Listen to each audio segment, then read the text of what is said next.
देख रहे हैं अवाम के उठाए गए सवालात, हालत हाजरा पर तबसरों, तज्जियों, खबरों पर मुहित प्रोग्राम न्यूज लाइन रिदा सैफी के साथ।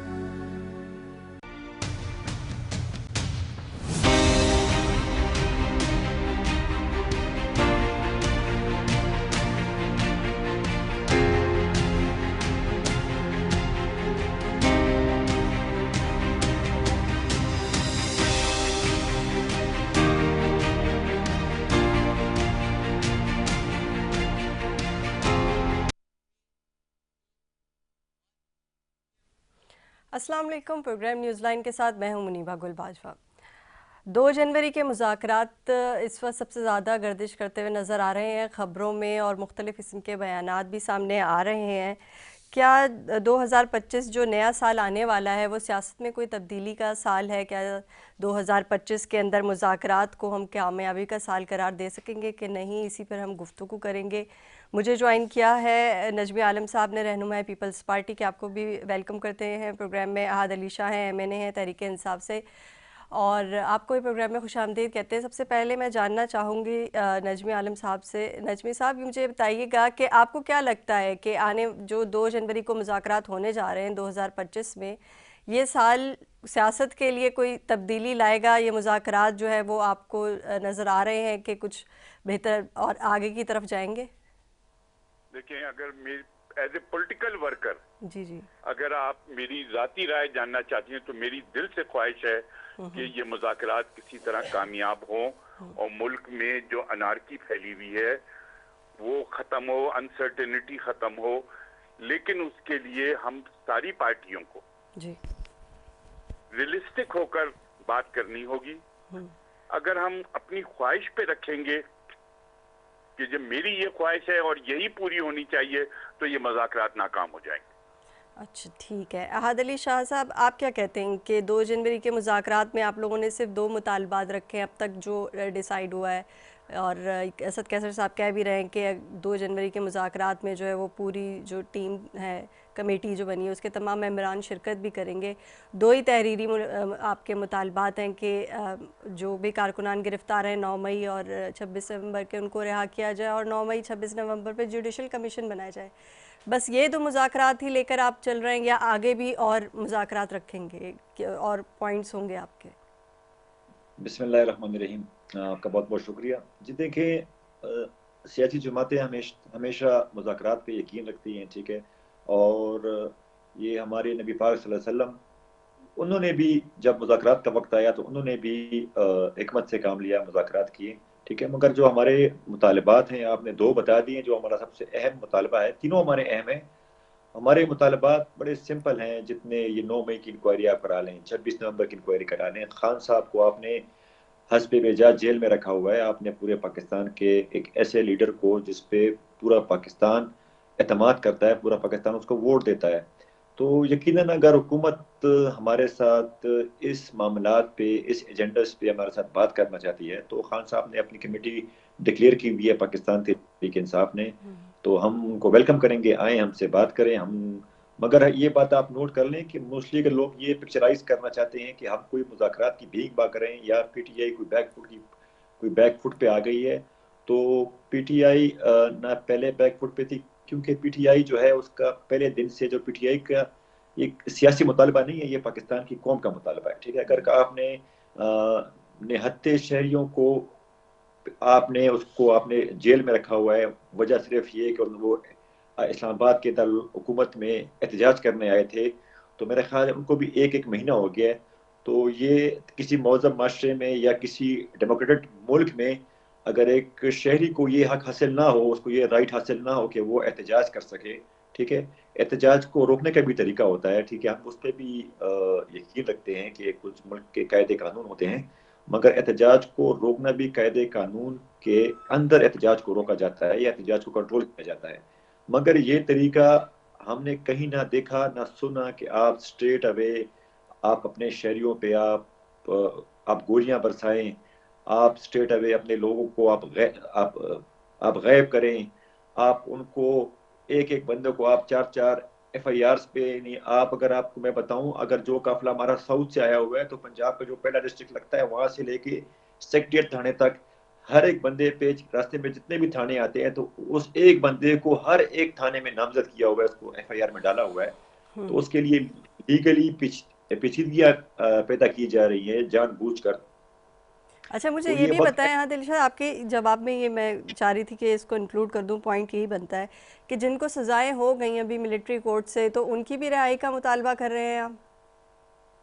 जी देखें, जितने भी सियासी कैदी हैं, ठीक है, ठीक है। जितने भी सियासी कैदी हैं, ठीक है, हम दहशतगर्दों की बात नहीं कर रहे हैं। ठीक है। अगर आप एक सियासी वर्कर को दहशतगर्द बनाकर पेश कर रहे हैं और आप उसका मिलिट्री ट्रायल कर रहे हैं तो ये आप गलत कर रहे हैं। अच्छा।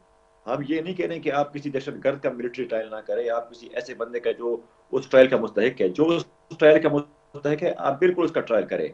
मगर जो आम आवाम है, जो आम पब्लिक है, जो निहत्थे लोग हैं, ठीक है, तो उनका कोई, हमारा पाकिस्तान का इन इसकी इजाजत नहीं देता कि आप किसी इनोसेंट अपने लोगों को आप उसको उसका मिलिट्री ट्रायल करें, क्योंकि मिलिट्री ट्रायल का उसका उसका नाम से ही वाज़ेह है कि ये मिलिट्री ट्रायल है। तो ठीक है, ठीक आप है। सिविल बंदे पे आप ये कानून इम्प्लीमेंट नहीं कर सकते जो एक सिविल सियासी जदोजहद के लिए वो फाइट कर रहा है, तो आप उसको उस कैटेगरी में डालना जो है ये बिल्कुल लाकानियत भी है और नाइंसाफी भी है। नहीं, लेकिन वो जिनका मिलिट्री ट्रायल हुआ है वो तो उसमें तोड़ फोड़ के मुकदमात में और क्लैशेस के अंदर शामिल हैं। लेकिन मुझे देखिए क्या मुझे ये बता सकते हैं कि लगभग कितने आपके जो हैं वो सियासी कैदी हैं इस वक्त जो कैद में हैं? कि इस वक्त सियासी कैदी हमारे कोई 10-12 हज़ार से हमारे जो हैं पूरे पाकिस्तान में हमारे जो कैदी हैं, क्योंकि मेरे अकेले मेरे नौशहरा के डिस्ट्रिक्ट से अच्छा। अभी तक कोई कम से कम 200-250 सिर्फ मेरे जो डिस्ट्रिक्ट जिससे मेरा ताल्लुक है, तो दो हर इस तरह हर एक डिस्ट्रिक्ट से खैबर पख्तूनख्वा के पाकिस्तान से कहीं से 300 कहीं से 400 बंदे जो हैं वो इस टाइम जेलों में। अच्छा जी। नजमी आलम साहब, मुझे ये बताइएगा कि मुज़ाकरात जो है उस की बात की जा रही है, और जहाँ मुज़ाकरात की बात की जा रही है वहाँ अमेरिका की भी बात की जा रही है कि अमेरिका की तरफ से मुख्तलिफ बयानात सामने आ रहे हैं। तो आपको क्या लगता है मुज़ाकरात का जो असल मकसद है वो क्या इंटरनेशनल प्रेशर को कम करना है, या ये दिखाना है कि वाकई हम जो है वो सियासी जमातें सारी मिल बैठ के जो है बात करने पर आ रहे हैं? क्योंकि पिछले 2-2.5 साल से तो यही चल रहा था कि टेबल पर आ ही नहीं रही थी तमाम सियासी जमातें। मुझे जो ये बार बार हमारे दोस्त बड़े खुश हैं आजकल के इंटरनेशनल प्रेशर, इनको एक बात समझने की जरूरत है कि जिस इंटरनेशनल प्रेशर की ये बात कर रहे हैं ना, वो सिर्फ उनके अपने मफाद में होता है। वो ये नहीं देखते कि यहाँ पे कौन हुक्मरान है, कौन लीडर है, इससे उनको कोई मतलब नहीं है। जब ज़िया-उल-हक का दौर था जी। हमें कोड़े पड़ रहे थे, पीपल्स पार्टी वालों को फांसियां हो रही थी और जो जुल्म हो सकते थे हुए थे, तब किसी इंटरनेट अमेरिका यूरोप से एक आवाज उनकी गवर्नमेंट, क्योंकि उस वक्त उनको जनरल ज़िया-उल-हक की जरूरत थी, उनको भुट्टो की जरूरत नहीं थी। ठीक है। क्योंकि भुट्टो ने एटम बम बना लिया था। और आज भी आप एक बात को जरा मिलाएं कड़ियां, एक तरफ हमारे मिसाइल प्रोग्राम पे पाबंदियां लगाने की बात हो रही है, ठीक है ना, दूसरी तरफ उसी मुंह से इमरान खान साहब के लिए भी बात हो रही है। हमारे एटमी प्रोग्राम या हमारे मिसाइल प्रोग्राम, अमेरिका के लिए तो कोई खतरा नहीं है, हम अमेरिका की टेक्नोलॉजी के आगे कुछ भी नहीं है। उनको डर है यहूदी लॉबी को कि भाई अगर ये पाकिस्तान, क्योंकि देखें वो दुनिया इधर से उधर हो जाए, पाकिस्तान में कोई हुक्मरान भी आ जाए वो इसराइल को एक्सेप्ट नहीं कर सकता, मुझ जैसा लिबरल आदमी भी इसके लिए तैयार नहीं है। ठीक है। तो ये सारा गेम यहूदी लॉबी का चलाया हुआ है कि पीपल्स पाकिस्तान का एटमी प्रोग्राम किसी तरह रोका जाए, उसको रिवर्ट बैक किया जाए, मिसाइल प्रोग्राम को रिवर्ट बैक किया जाए। और मैं यही तो पीटीआई के वर्करों को समझना चाहिए, मैं इनके लीडरों को नहीं कहता कि भाई क्यों अमेरिका एक तरफ पाबंदी लगा रहे और एक तरफ वही मुंह इमरान खान की, इसके माने कोई यहूदी फैक्टर इसमें इन्वॉल्व है जो ये काम बिलावल करवा रहा भुट्टो है। साहब भी कह चुके हैं कि आप लोग समझें, जी। आप लोग, मैंने कहा बिलावल भुट्टो साहब भी कह चुके हैं कि अमेरिका का इंटरेस्ट बानी की रिहाई में नहीं है, जोहरी प्रोग्राम और बैलिस्टिक मिसाइल में है। उनका मेन इंटरेस्ट ये है, उनका मेन इंटरेस्ट ये नहीं है कि उनका मेन इंटरेस्ट ये कि सी पैक रुक जाए, अमेरिका का रुक जाए, जो खान साहब के दौर में बहुत स्लो हो गया था। आदिलशाह साहब, बस मेरी पॉइंट ऑफ व्यू ले समझिए मेरे दोस्त, ये देखें, मुझे पीटीआई के वर्कर मेरे भी दोस्त हैं, उनसे मुझे कोई शिकायत नहीं है। ठीक है। लेकिन आपने कहा कि जुडिशियल, अच्छा कोई नवंबर का जो आपका इस्लामाबाद का एहतजाज था, कोई उन पे किसी पे मिलिट्री केस बना? नहीं बना। उन पे सब सिविलियन अदालतों के केस बने हैं। सिर्फ बने हैं मई के, 9 मई के, ये जब आर्मी इंस्टॉलेशन पे हमला हुआ। वरना अगर इस्लामाबाद के लोगों के ऊपर मुजाहरे पे मिलिट्री कोड बनते तो मैं उसके खिलाफ सख्त एहतजाज करता कि भाई ये कैसे आप सिविलियन। और वो जो रेंजर्स के 3 एहलकार मर गए, पुलिस वाले शहीद हो गए, उनको किसने मार दिया? उनका भी तो कोई पूछे ना, उनकी फैमिली से। देखिए बात यह है कि एक केस अदालत में है, हुकूमत उसमें अब मगर मुदाखलत कहती है कि ये केस हम वापस ले रहे हैं, तो ये अदालती उमूर में हुकूमत की मुदाखलत होगी, जो गलत बात है। सही। और जिनको आर्मी कोर्ट से सजा हुई है, I am the last person, मैंने 4.5 साल आर्मी कोर्ट भुगती है ज़िया-उल-हक के दौर में। मैं आर्मी कोर्ट के हक में नहीं हूँ, लेकिन मुझे यासीन राशिद की वीडियो भी आज भी याद है, गाड़ी के दरवाजे पे खड़ी होकर कि चलो कोर कमांडर हाउस चलो। तो सब हकीकत है। इनके वर्करों को समझना चाहिए कि उस वक्त, अब तो चीजें खुल के आ रही है ना। अब प्रॉब्लम क्या है कि वो जो इनके अंदाता थे, जिनके ऊपर अब वो ISI के पिछले चीफ, उन पे केस चल रहा है, उसको उसकी फिक्र है कि उसमें चीजें खुल के आ रही हैं सामने कि किस तरह उस शख्स ने रिटायर होने के बाद भी आर्मी में एक रिवोल्ट की कोशिश की। तो क्या आर्मी उसको छोड़ देगी? नहीं छोड़ेगी। मेरे PTI के दोस्तों से रिक्वेस्ट है, इतने जज्बाती होके नहीं, पाकिस्तानी बन के सोचें। ठीक है, उनको इमरान खान से मोहब्बत होगी, मुझे भी इमरान खान से एज ए क्रिकेटर बहुत है, लेकिन एज ए पॉलिटिशियन नहीं है, क्योंकि एज ए पॉलिटिशियन उन्होंने पाकिस्तान को नुकसान पहुंचाया है। पाकिस्तान की पॉलिटिक्स में गाली गलूच मुतारिफ करा दी है। हमारी बड़ी मुश्किल से जान छूटी थी अल्ताफ हुसैन से कराची वालों की, उनकी जगह ये गाली गलूच की सियासत आ गई। आप ठंडे दिमाग से सोचें और आप जुडिशियल इंक्वायरी करा के वो केसेस को रोकना अच्छा, आपने जुडिशियल इंक्वायरी शुरू करा दी, क्या कोर्ट अपनी प्रोसीडिंग रोक देंगे? अगर कोर्ट उधर से सजा दे देते हैं और या कोर्ट किसी को बरी कर देता है और जुडिशियल इंक्वायरी में आ जाता है कि भाई ये कसूरवार थे, वेयर वी विल स्टैंड। ये समझे आप कि एक टाइम पे केस और जुडिशियल इंक्वायरी दोनों नहीं चल सकती। अच्छा, मुझे भी इसी में एक सवाल ऐड करना चाहूँगी नजमी साहब, एक सवाल इसी में ऐड करना चाहूँगी आपकी बात के अंदर। ये जो जुडिशियल कमीशन बनाने का मुतालबा है 9 मई और 26 नवंबर का, ये कमीशन कैसे बनेगा? एक तरफ तो केसेस चल रहे हैं, फैसले भी आ गए हैं। वही तो बात कर रहा हूँ उनसे कि अगर फर्ज करें अदालत बरी कर देती है और जुडिशियल कमीशन इनको कसूरवार करार दे देता है, तो फिर क्या होगा? देखिए ये पूरा जुडिशियल सिस्टम आपका हिल जाएगा कि भाई अदालत ने बरी कर दिया, इसके माने आप अदालतों पे इल्जाम लगा रहे हैं कि उन्होंने पैसे खा के या किसी भी प्रेशर में गलत तरीके से रिलीज कर दिया। जुडिशियल कमीशन तो ये कह रहा है, या अदालतें सजा दे देती हैं और जुडिशियल कमीशन उनको गलत कह देता है। दोनों चीजें एक साथ नहीं चल सकती। अदालतों में केस है। देखिए इनको चाहिए, PTI के दोस्तों को, इनको चेयरमैन साहब ने समझाया, हमारे बिलावल साहब ने, कि आपकी रास्ता आपके पास अदालतें हैं। हमने 10 साल, जरदारी साहब ने, हम लोगों ने, बेनजीर साहबा ने बड़ी जेल सजाएं, हर चीज को भुगता अदालतों में, लेकिन हमने अदालतों को फेस किया। तो आप भी अदालतों को फेस करें, वहां से आप क्लीन चिट लें, आए पाकिस्तान में सियासत करें। खान साहब भी अदालतों से क्लीन चिट लें ना।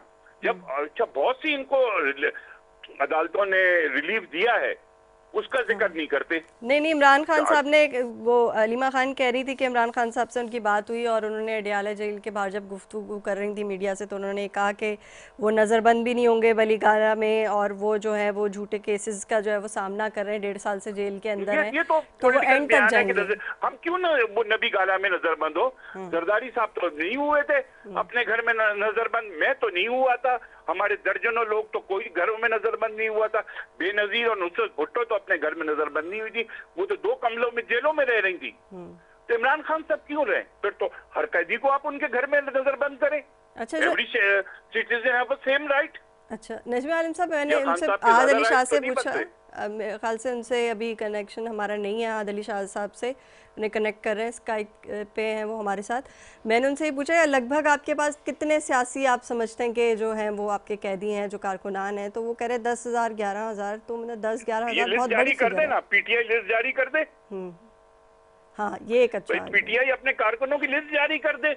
हम करते रहे, जिया के दौर में भी, मुशर्रफ के दौर में भी, कि हमारे फला फला कारकुन, तो हमारे पास रिकॉर्ड होता था, हमारे कारकुन जो गिरफ्तार होते। भाई एक पॉलिटिकल पार्टी है, 12,000 आदमी मजाक नहीं है, मजाक नहीं, मैं यही तो बात 12,000 आदमियों की लिस्ट जारी करे ना कि हमारा फला आदमी ये मरने वालों की पहले कह रहे थे 200-250 लोग मर गए पिंडी में, फिर आखिर में 8-9 पे आ गए 10। आज तक उनका डेटा नहीं दिया इन्होंने कि कौन मरे। बिल्कुल ठीक है। अब्दुल गफ्फार डोगर साहब ने हमें ज्वाइन किया है, मैंने मुस्लिम लीग नून से, आपको भी प्रोग्राम में वेलकम करते हैं। डोगर साहब, हम बात करें 2 जनवरी के जो होने वाले मुज़ाकरात हैं, उसमें जो 2 पॉइंट्स पर ही उन्होंने जो मुतालबात रखे हैं पीटीआई ने, उसी के ऊपर, और हम ये इस बात पे मैं नजमी आलम साहब से डिस्कशन कर रही थी कि कोई लगभग अहद अली शाह हमारे साथ थे, अभी नहीं है मेरा ख्याल से, कोशिश कर रहे हैं उनसे रब्ता बहाल हो जाए। उन्होंने कहा 10,000 11,000 के पॉलिटिकल इनके वर्कर्स हैं जो कि कैद में हैं 9 नवंबर और 9 मई और 26 नवंबर के उस पर। तो क्या ये इतनी बड़ी तादाद में जो लोग हैं, इनके वर्कर हैं? जी जी, सिर्फ एक बात चाहता हूँ कि जो अगवानी पकड़े गए हैं 9 पाकिस्तान के सिटीजन नहीं है, वो भी इनके वर्कर हैं, उसको भी क्लियरफाई कर दे पीटीआई। हाँ, तो जैसा कि आपने नजमी आलम साहब की बात सुनी कि 10,000, जो अहद अली शाह ने कहा कि जी 10,000 11,000 हमारे जो पॉलिटिकल वर्कर्स हैं वो जो है अभी जेलों में बंद है, उन पे मुकदमात दर्ज है, तो उनकी रिहाई का मुतालबा, और साथ जुडिशल कमीशन इन दोनों डेट्स का कि 9 मई के वाक़यात और 26 नवंबर के वाक़यात। किस तरीके से जुडिशल कमीशन बनेगा अगर मुकदमात जो है वो अदालत में चल रहे हैं, फिर मिलिट्री कोर्ट से भी सज़ाएँ हो गई हैं, अगर जुडिशल कमीशन बनाते हैं तो बनेगा कैसे, उसकी क्या होगी, जो है किस तरीके से उसको बनाया जाएगा? जी बहुत शुक्रिया जी, आपने बात करने का मौका मुयसर किया। देखिए बात यह है कि 9 मई के जो मुल्जमान हैं, जो सही मुल्जमान हैं, वो भले 10,000 हो, भले 25,000 हो, उनको सजाएं मिलनी चाहिए, वो अपने कैफे किरदार को पहुंचना भी चाहिए। हाँ, ये मैं एज ए पोलिटिकल वर्कर, जो लोग बेगुनाह हैं, जिन्होंने कोई जुर्म नहीं किया, उनको एक रात के लिए भी जेल में नहीं जाना चाहिए। ये तो फैसला अब कोर्ट से नहीं करना है ना, ये मिलिट्री कोर्ट में सजाएं हुई हैं। जब ये इमरान खान की पीटीआई की गवर्नमेंट थी तो उस वक्त तो बड़े खुश होते थे ये इसमें अपना मिलिट्री कोर्ट्स के ऊपर, ठीक है, और कोई कोर्ट्स के हवाले से बात करते हैं कि अदालतों में से रजू करें आप। आज ये क्यों कह रहे हैं इस बात को? मैं समझता हूँ कि मैं बिल्कुल इस बात का कायल नहीं हूँ कि कोई किसी बंदे, किसी भी शख्स को, किसी भी पार्टी से हो, उसको नाहक जेल में बंद किया जाए। अच्छा, हाँ, इस बात पर भी मैं कायल हूँ। ये लोगों ने जुर्म किया है, 9 मई को जो इस पूरी दुनिया को तमाशा दिखाया गया है कि ये चेहरा है पाकिस्तान का, क्या ये चेहरा है पाकिस्तान की आवाम का, जमहूरियत का, कि किस तरह से जनाजा निकाला उन्होंने, पूरी हमें कमजोर करने की कोशिश की इदारों को। मैं समझता हूँ पाकिस्तान एक एटमी कुव्वत है, इस पर पूरे दुनिया को फोकस किया हुआ सब लोगों ने। तो इस तरह के जो लोग हैं जिन्होंने इतनी बड़ी ज्यादती की है मुल्क और कौम के साथ, हाँ, उनका फैसला होगा इंशाल्लाह। 2 मई को, 2 जनवरी को जो इंशाल्लाह होने जा रही है मुज़ाकरात, ये भी इस बात का भी मैं कायल हूँ, और होना चाहिए। जो अदालती मामला है वो अदालत में सुलझाए जाएंगे, जजा सजा का फैसला अदालत करेगी। हाँ, अगर कोई बंदे सियासी तौर पे कैदी हैं, सियासी वजह से उनको नाक बंद किया हुआ है, उनको रिहा होना चाहिए, और इसका बिल्कुल हम इस बात के मुतफिक हैं। अभी राणा सनाउल्लाह खान साहब ने परसों बात भी की है कि मियां मोहम्मद नवाज शरीफ साहब, जरदारी साहब और बानी पीटीआई को बैठना चाहिए, बैठ के फैसला करना चाहिए कि मुल्क की सही डगर पे चल सके। इस पार्टी ने जो किया मुल्क के साथ खिलवाड़, मैं एज ए पोलिटिकल वर्कर आपको बताना चाहता हूँ, आपके तवज्जुह से पूरी कौम को, कि पूरे 3.5 साल में कोई ऐसा काम बताएं जो इन्होंने किया हो। इमरान खान साहब सब जिस तरह आते थे, हेली के ऊपर बैठकर गप्पे शप्पे मार के कॉफी शॉफी पी घर चले जाते थे। और जो करप्शन, ये भी मेरी बात लिख लें आप, जहां मर्जी मुझे बुला ले, मैं चैलेंज करता हूं कि जो करप्शन का रेट, जो करप्शन पीटीआई के दौर में बढ़ी है, पाकिस्तान में कभी इतनी करप्शन हुई है ना आइंदा होगी इंशाल्लाह। मेरा ये मौका है। अच्छा, अभी प्रोग्राम में एक वक्फे का वक्त हुआ है, यहाँ एक छोटी सी ब्रेक लेते हैं, फिर गुफ्तगू का सिलसिला जारी रखेंगे।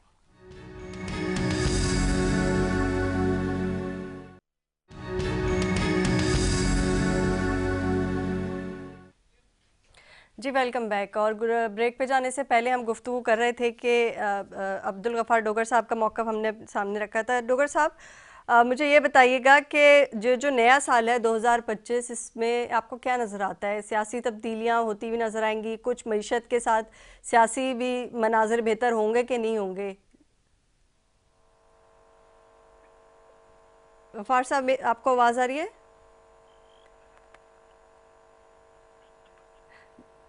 नजवी साहब, आपको मेरी आवाज़ आ रही है? मुझे आ रही है आपकी आवाज़। जी जी, मैं ये चाह रही थी कि आप ये बताएं कि आपको लगता है कि सियासी हालात भी जो है पाकिस्तान के कुछ बेहतर होंगे, क्योंकि एहतजाज धरने, हम पीटीआई की तो बात कर रहे हैं, एक तो लॉन्ग टर्म ये चल ही रहा है 2-2.5 साल से, वैसे भी पाकिस्तान के अंदर जो है वो बड़े मसाइल का सामना है, दहशतगर्दी भी बढ़ रही है। अभी तो आप कराची देख लें, बिल्कुल मफलूज हुआ हुआ है, एहतजाज जारी हैं, एहतजाजों पर एहतजाज होते रहेंगे तो मुल्क की मईशत कहाँ जाएगी? देखिए, बिल्कुल तो आप सही कह रही हैं कि अगर एहतजाज पे एहतजाज होगा तो मुल्क की मईशत कैसे हो। कराची में एहतजाज किस बात पे हो रहा है? पारा चिनाब के गर्म की ना, हम्म। वहाँ जिस सूबाई गवर्नमेंट की जिम्मेदारी थी, अगर वो अपनी जिम्मेदारी पूरी कर रही होती तो कराची में एहतजाज ना हो रहा होता। ठीक है। अगर वहाँ पर जो कुछ हुआ है, इतनी जानें जाया गई, तो उस पे हमारे अहले तशी भाइयों ने रिएक्ट किया, तो ये किसकी जिम्मेदारी थी वहाँ पे करे? प्रोविंशियल गवर्नमेंट की सूबाई हुकूमत जिम्मेदारी थी। वो उस वक्त जब वहाँ पे लोगों को कत्ल किया जा रहा था, प्रोविंशियल गवर्नमेंट की पूरी पुलिस, पूरी इंतजामिया उनकी रैली को कामयाब बनाने में लगी हुई थी, वहाँ पे नहीं थी जी। नहीं, और दूसरी बात यह कि 84 डेज हो गए, अगर शारा बंद है तो उसको खुलवाना सिक्योरिटी फोर्सेस के अलावा जो लॉ एनफोर्समेंट का काम है, सूबाई हुकूमत का काम है। गवर्नर केपीके ने इंटरेस्ट लिया, वजीर आला ने नहीं लिया कि सबको बिठाया, और उनको अभी भी गवर्नर साहब लगे हुए जिरगा करके। वहाँ के उस इलाके की अपनी रवायत है, लेकिन इनिशिएटर में गवर्नर साहब रहे। वजीर आला तो इस्लामाबाद पे चढ़ाई कर रहे थे, उनको ये नहीं पता था कि उनके सूबे में क्या खून खराबा हो रहा है। He was least bothered about it. लेकिन गवर्नर ने किया, ये बिल्कुल बहुत सीरियस लेकिन बात है, ये सीरियस बात है, लेकिन वहाँ जिस तरीके से अभी झटका हो रहा है, ये तो अब आ रहे हैं मुफाहमत की तरफ या मुज़ाकरात की तरफ आ रहे हैं, लेकिन 84 डेज में जो हालात वहाँ के हो गए हैं, या जो शहरी जो है वो शहीद हुए हैं, जिन्हें मारा गया है, बच्चों को, औरतों को, उसका सबको गम है, अफसोस है। लेकिन वहाँ की हुकूमत ने कुछ नहीं किया, सूबाई हुकूमत ने, लेकिन उसका असर पाकिस्तान के दूसरे बड़े शहर पे आ रहा है, मतलब पड़ रहा है ना। अगर देखें, मईशत पे आ रहा है ना। सूबाई हुकूमत की कारकर्दगी सही नहीं होगी, वो तो उसका असर फेडरल गवर्नमेंट पे आएगा। लेकिन आपको उस इलाके के डायनेमिक्स समझने होंगे। वो दो कबीले हैं, नहीं वो ठीक है, लेकिन क्या नजमी साहब, आप मेरी इस बात से एक उनका मुखालिफ, बिल्कुल ठीक है, इतनी दुश्मनी बढ़ गई है कि अहले तशी उनके इलाके में नहीं जा सकता, वो वहाँ नहीं आ सकते। हमें ये मजहबी जमातों को यहाँ मुजाहरे करने के बजाय इस इशू को सॉल्व करना चाहिए। लेकिन सेक्टेरियन फसादात की तरफ दोबारा नहीं जाना चाहिए, क्योंकि पाकिस्तान एक दफा सेक्टेरियन बगैर आप इस मसले को हल नहीं कर सकते। बिल्कुल, मेरा अपना एक्टिव जो है दोनों फरीकों की तरफ से, दोनों कबीलों में, एक अहले तशी है, एक दूसरा है, इनके दरमियान जो नफरत इतनी ज्यादा बढ़ गई है, उसको बैठ के ये इसमें मेन रोल उन मजहबी जमातों को अदा करना चाहिए, जो जिनके वो पैरोकार हैं। अगर वो नहीं करते तो वो भी इसके जिम्मेदार होंगे। हमें ये मजहबी नफरत वहाँ खत्म करे बगैर आप कितने जरगे कर लें, नहीं खत्म होगी। हमें ये दो कबीलों की लड़ाई है, जो फिरकावारी तौर पे अलग अलग है, फिरकावारियत का जो जिसे रंग दिया जा रहा है। लेकिन मसला तो जो वहाँ ये है ना कि वेपनाइजेशन बहुत ज्यादा है, बहुत ज्यादा असला है। सर देखिए, उस इलाके में सारी तरफ एम्युनिशन आपको हर गली में मिलेगा, उनके कल्चर का हिस्सा है, उनके कल्चर का हिस्सा है। वहाँ पे आप देख लें, उनके कल्चर का हिस्सा है। लेकिन अगर ठीक है वेपनाइज हो, लेकिन अगर जो मजहबी वहाँ पर जो आपस में लड़ाई है, उसके लिए हुकूमत के साथ साथ मजहबी जमातों को भी अपना रोल अदा करना होगा। कराची की सड़कें बंद करने के बजाय, कराची वालों को तो कोई कसूर नहीं है ना। मैं अभी 2 दिन पहले आ रहा था तो मुझे पता नहीं था कि मैं एयरपोर्ट पहुंचूंगा कैसे। बिल्कुल मुश्किल से मैं एयरपोर्ट पहुंचा। खैर, कराची के तो बहुत बुरे हालात हैं। मैं अब्दुल गफ्फार साहब से भी जो है पॉइंट ऑफ व्यू ले लूँ। अब्दुल गफ्फार साहब, मुझे ये बताइएगा कि जो नया साल है 2025 का, इसमें आपको कुछ नज़र आता है कि सियासी तौर पे पाकिस्तान में कोई बेहतरी आएगी कि नहीं आएगी? क्योंकि 2 जनवरी के मुज़ाकरात पे बड़ी तो हम बात कर ही रहे हैं, लेकिन इसके अलावा भी कई मामलात हैं। इसके अलावा भी पाकिस्तान के अंदर जो है वो जिस तरह से आप देख रहे हैं, एहतजाजों पर एहतजाज हो रहा है, नए नए मतलब सेक्टेरियनिज़म की बात हम करें कि हमने जो फ़िरकावारियत को जब इतनी मुश्किल से ख़त्म किया था, अब वो भी उभर के सामने आ रही है। उसको भी अगर हम कनेक्टिविटी देखेंगे तो दहशतगर्दी से निकलेगी, यकीनन कोई आपको टेररिस्ट ऑर्गेनाइजेशन नज़र आएगी कहीं ना कहीं पर जो इसके पीछे मुलव्वस होगी। ये सारे मामलात आपको आने वाले साल में जो है वो नज़र आ रहे हैं कि किसी तरीके से बेहतर हो सकेंगे? जी बिल्कुल सही फरमाया आपने, बड़ा ज़बरदस्त आपका सवाल है जी। और मेरे मौक़िफ़ में ये है, जैसे भाई साहब अभी फरमा रहे थे, हमारे फाज़िल दोस्त, देखो ये काम तो सूबाई गवर्नमेंट का होता है ना जी। जी जी। तो सूबाई गवर्नमेंट को तो बेचारों को फुर्सत नहीं है, वो तो हर चौथे दिन आया होता है इस्लामाबाद चीफ मिनिस्टर केपी बानी पीटीआई की मुलाकात के लिए जी। कभी जैसे मैं बात को दोबारा रिपीट नहीं करना चाहता, बड़े बड़े खैर अफसर तो गुफ्तगू की है भाई साहब ने, वक्त भी है जी। अभी 2025 में अल्लाह के इज़्ज़त से बड़े पूरी उम्मीद है हम पाकिस्तान की इकॉनमी मईशत बेहतर होगी इंशाल्लाह, मुल्क की हालात भी बेहतर होंगे। 2 जनवरी को जो इंशाल्लाह डायलॉग होने जा रहे हैं, जो अभी मुज़ाकरात होने जा रहे हैं, इसमें हमें बड़े पूरी उम्मीद है, पूरी कौम पूरी उम्मीद है कि अभी अकल के नाखून पीपल्स पार्टी भी पीटीआई भी सबको चाहिए मिल बैठ देखो सोचेंगे ना जी। जब सब लोग मुल्क के लिए सोचेंगे, कौम के लिए सोचेंगे, फिर अल्लाह के हुक्म फजल करम से कोई न कोई रास्ता अल्लाह निकाल देंगे। अगर अपनी जात पे महदूद रहना है तो कुछ भी नहीं होने वाला। पहले बहुत ज्यादा मुल्क का नुकसान हो चुका है। जब 2017 में इतनी चलती फिरती बेहतरीन गवर्नमेंट को डिरेल किया गया, मियां मोहम्मद नवाज शरीफ साहब को हटाया गया, मुल्क कहाँ खड़ा था सब कुछ। पार्टी से अलावा आप सोचे, मैं आपसे सवाल कर रहा हूँ, अपने मेरे फादर दोस्त भी सुन रहे हैं, पूरी कौम सुन रही है, उस वक्त मुल्क किस जगह पे खड़ा हुआ था, किस तरह से मुल्क अल्हम्दुलिल्लाह रवा दवा था, किस दुश्मन ने ये चाल चली कि चलते फिरते बढ़ते हुए पाकिस्तान को रोक कर अब एक मतलब 2/3 मेजॉरिटी वाले वजीर आजम को घर भिजवा दिया गया। नंबर 1। नंबर 2, अभी जैसे आप पारा चनार की बात ले लें, अभी कराची अकेला नहीं, आज पूरा मुल्तान के जो अहम हमारे है ना चौराहे, सब उन्होंने बंद किए हुए थे। हमारे जो ये सबान है शिया हजरात, और सब लोग परेशान है उनकी वजह पूरे पाकिस्तान में। मगर जहाँ पे हुआ हुआ है उस सूबे का चीफ मिनिस्टर सोए हुए आराम से, अपनी लंबी तान के सोए हुए, उनको परवाह नहीं है कि मैंने क्या करना है, किस तरह से लोगों को 45 दिन टू मच भाई जी। कभी सुना आपने कि एक सूबे में 45 दिन से मेन शालें 84 डेज सर, 84 डेज हो गए। गवर्नर केपी कोशिश कर रहे हैं और लोग कोशिश कर रहे हैं, फेडरल गवर्नमेंट कोशिश, सऊदी अरब से एड आ रही है, पंजाब से एड जा रही है। तो ये भाई पीटीआई वालों को सोचना पड़ेगा मुल्क के लिए, उससे निकलना पड़ेगा इस बात से भी। खुद एक हो गया 2018 में आपको कौन लेकर आया था, आपने 3.5 साल किया, कुछ नहीं कर सके। अब गवर्नमेंट बन गई है, खुदारा इसको चलने दे भाई, अपना साल गुजर गया, 4 साल बाकी है, हौसले से तामल से चलने दे मुल्क को। मुझे अल्लाह की जात पे कभी यकीन है कि 2025 का साल पाकिस्तान के लिए, पाकिस्तान की सियासत के लिए बेहतरी का साल साबित होगा इंशाल्लाह। आद अली शाह साहब, आप क्या कहेंगे 2025 में आपको नज़र आ रहा है कि कुछ बेहतरी आएगी? क्योंकि मेरे दोनों मेहमान हजरात जो हैं, नजमी आलम साहब से भी, अब्दुल गफ्फार साहब से भी यही बात हुई है कि एक महाज पे नहीं लड़ रहा, पाकिस्तान के मुख्तलिफ महाजों पे लड़ रहा है, इंटरनली इतने ज़्यादा इशूज़ हैं। फिर आप लोगों के जो है वो ये 2 जनवरी के मुज़ाकरात, इस पर बड़ी नज़र है कि शायद कोई जो है वो मुफाहमत का कोई फ़ैसला हो जाए, कोई अच्छे रिज़ल्ट सामने आ जाए। तो आपको क्या लगता है? और एक बड़ा इशू, जेन्युइन इशू दोनों मेहमान हजरात ने, नजमी आलम साहब ने, अब्दुल गफ्फार साहब ने एड्रेस ये किया है कि जी जब पारा चिनार का जो मसला था उसको 84 डेज़ हो चुके हैं, तो वहाँ की गवर्नमेंट उसको एड्रेस क्यों नहीं कर रही थी? इस पे आप क्या कहेंगे? अगर आप सारा का सारा मसला, आपकी आवाज़ कमारी प्रोड्यूसर साहब, ज़रा आवाज़ थोड़ा खोलिएगा। देखिए, ये बात मुनासिब नहीं है कि आप एक सूबाई हुकूमत पे आप सारा मलबा डाल दें, एक चीफ मिनिस्टर पे आप सारा मलबा डाल दें, ठीक है। चीफ मिनिस्टर खैबर पख्तूनख्वा ने अपने दायरे इख्तियार में उनसे जो कुछ हो सका उन्होंने किया, सारी चीज़ें मीडिया पे रिकॉर्ड पे। तो मुझे लगता है शायद ये बातें मुनासिब नहीं होंगी जो मेरे भाई ने की कि सारा मलबा उन्होंने एक ही हुकूमत पे डाल दिया, ठीक है। अगर आप जोर बाजू या अगर आप धोखे से भी विभागीय हुकूमत में बैठे हैं तो कुछ रिस्पॉन्सिबिलिटीज फेडरल गवर्नमेंट की भी हैं, ठीक है। क्योंकि इस वक्त तो अगर आप देख लें तो मैं तो खुल के बात करूंगा, यहाँ पे तो पूरा का पूरा आईजी बैठा हुआ टेम्पर्ड। एक होता है ना, आप फेडरल हुकूमत के जरिए, विभागीय हुकूमत के जरिए, विभागीय मशमूली के जरिए आप खैबर पख्तूनख्वा के इदारों को टेम्पर्ड कर रहे हैं, ठीक है। आप क्या करें? सॉरी, आपकी बात समझ में नहीं आ रही। जिरगा हुआ, ठीक है, जब यहाँ पे जिरगा हुआ, ठीक है, आपको पता है अगर आपने पख्तून रिवायत पढ़ी हो, अगर आपने पख्तूनों की तारीफ पढ़ी हो, ठीक है, तो ये जिरगा क्यों हुआ? ये जिरगा हमने क्यों इसको सपोर्ट किया? हमने इसलिए सपोर्ट किया कि भाई इधर हमारे इलाके में आप बेजा यहाँ पे आग ना लगाएं।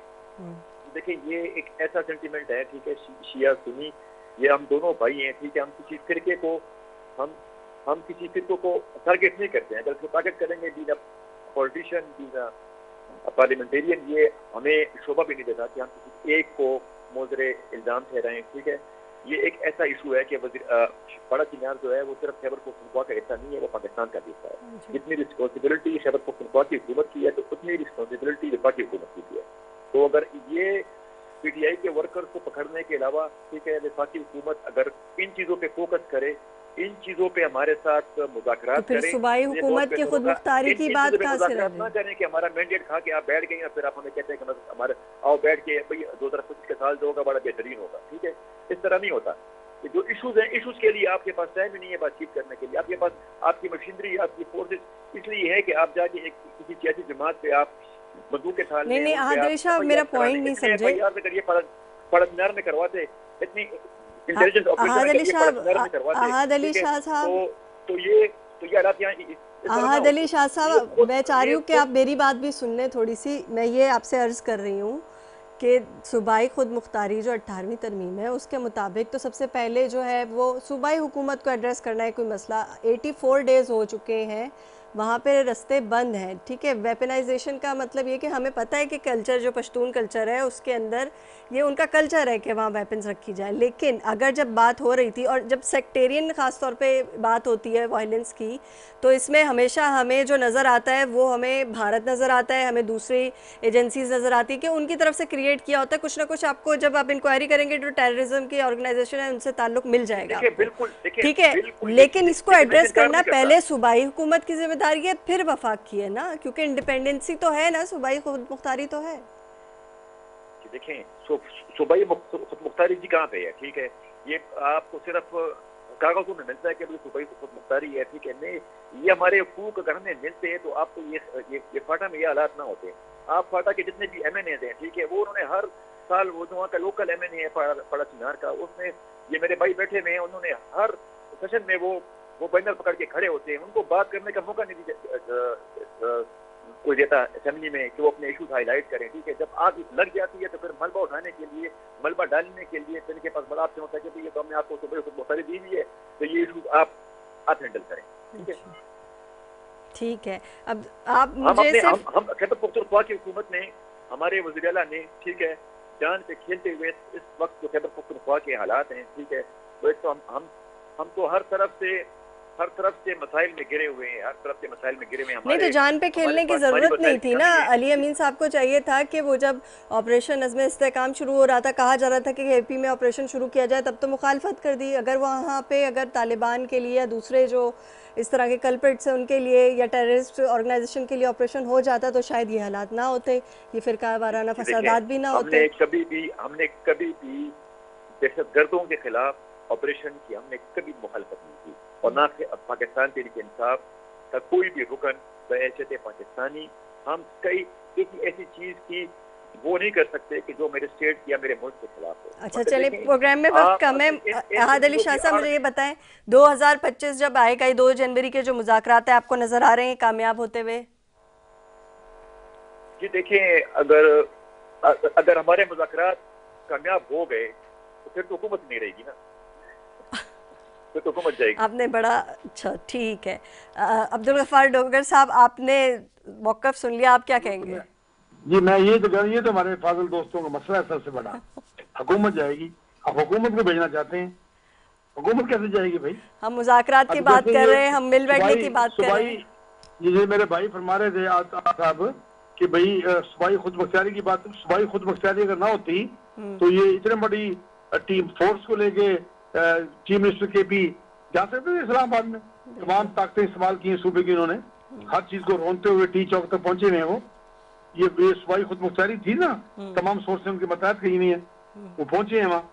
लेकिन वो 2 जनवरी की बात के मुज़ाकरात के उसमें तो कह रहे हैं कि हुकूमत चली जाएगी, तो फिर किस तरीके से मुज़ाकराती कमेटी बैठेगी, क्या हल निकलेगा? कौन बंदा है? देखिए मेरी बात सुने आप इस वक्त मेरी जगह बैठ के सोचे, कौन सा बंदा ऐसा होगा जो कहे जी मेरी हुकूमत चली जाए, जबकि मुल्क बेहतरी की तरफ जा रहा है। ठीक है, अब इमरान खान खुद मान गया, बानी PTI कि जी हुकूमत बेहतरी जितनी होनी चाहिए उतनी नहीं है, मगर बेहतरी आई है, खुद बानी मान गए उनकी पार्टी के। अब ये चाहते हैं हुकूमत खत्म हो, हुकूमत तो खत्म नहीं होगी इंशाल्लाह, हुकूमत तो पूरे 5 साल पूरे करेगी। ठीक है, और इसके अलावा जो बात है, जो मानने वाली बात है, वो मानी जाएगी इनकी। जिस बात पे अब ये सारा एजेंडा तय हुआ है, दोनों फरीकैन मुत्तफिक हुए हैं, उसके बाद ये फैसला हुआ ना जी कि 2 जनवरी को फिर से मुज़ाकरात होंगे और इंशाल्लाह हमें पूरी उम्मीद रहना चाहिए और दुआ को भी यही हम लोग सब अल्लाह पाक बेहतरी करें, दोनों तरफ से लोग बेहतरी के फैसले करें ताकि मुल्क सही जगह पर चल सके। ठीक है, बहुत शुक्रिया मेरे तीनों मेहमानों का अपना पॉइंट ऑफ व्यू देने के लिए प्रोग्राम में। उम्मीद करते हैं कि 2 जनवरी के मुज़ाकरात जो है वो कोई बेहतरी लेकर आएँ पाकिस्तान में, किसी चीज़ पे हम मुत्तफ़िक हो जाएं, तमाम सियासी पार्टीज़ मुत्तफ़िक हो जाएं पाकिस्तान की बेहतरी के लिए, पाकिस्तान की मईशत की बेहतरी के लिए। इसी के साथ मुनीबा गुल और न्यूज़ लाइन की टीम को दीजिएगा इजाज़त। अल्लाह हाफ़िज़।